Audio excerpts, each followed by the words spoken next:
புரியுதா? கண்டிப்பா தெளிவான அறிவு, நல்லா புரிஞ்சு கொள்ளுங்க. இது ஒரு முக்கியமான விஷயம். ஒருவனுக்கு ஒழுங்கான நேரான புத்தி இருக்குமே ஆனால், ஒருவனுக்கு ஒழுங்கான நேரான புத்தி இருக்குமே ஆனால் கண்டிப்பா அவனுடைய அறிவு, அவனுடைய புத்தி குர்ஆனுக்கு மாற்றமா பேசாது. அதே போல ரசூலுல்லாஹி ஸல்லல்லாஹு அலைஹி வஸல்லம் உடைய சுன்னாவிற்கு, ஹதீஸுக்கு மாற்றமா பேசாது.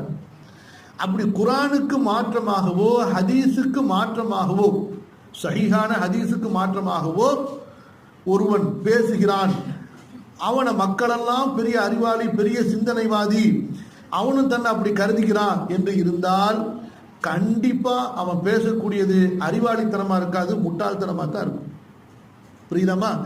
அதாவது அல்லாஹு தான், நல்ல கவனிங்க, அல்லாஹ் படைத்த பரிசுத்தமான அந்த நேரான அறிவு என்பது படைத்த இறைவனை மறுக்கக்கூடியதாக இருக்காது.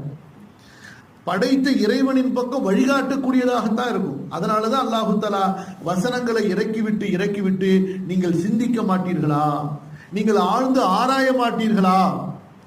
புரியுதா?